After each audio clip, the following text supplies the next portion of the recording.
வணக்கம். வாத்தியார் எம்ஜிஆர் என்ற நமது யூடியூப் சேனல் மூலமாக நான் உங்கள் வேல்முருகன்.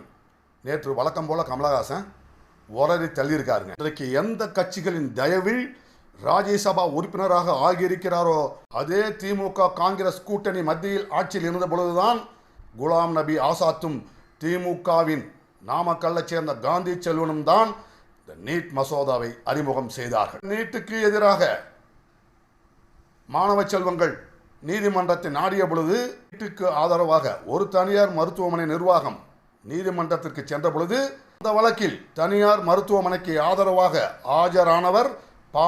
சிதம்பரம், காங்கிரஸ் கட்சியைச் சேர்ந்த ப. சிதம்பரம் அவர்களின் மனைவி நளினி சிதம்பரம் என்பதை கமலஹாசன் மறந்துவிட்டாரா? மட்டுமல்ல, அந்த வழக்கின் தீர்ப்பு வந்த பொழுது அதே நீதிமன்றத்துக்கு வெளியே நின்று கொண்டு நளினி சிதம்பரம் என்ன கூறினார்? நீட் கட்டாயம், யாராக இருந்தாலும் இனி எழுதித்தான் தீர வேண்டும் என்று சொன்னாரே.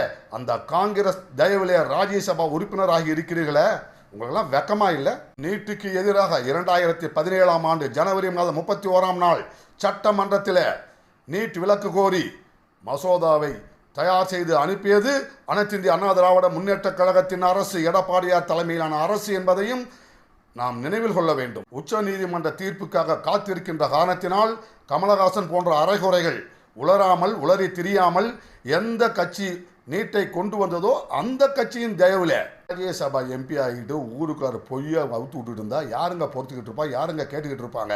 இந்த கூட்டத்தின் ஆட்டத்தை முடிக்க 2026 ஆதரிப்போம் அனைத்து இந்திய அண்ணா திராவிட முன்னேற்ற கழகத்தின் தலைமையான கூட்டணியை என்று கூறி உங்களிடமிருந்து விடைபெறுகிறேன்.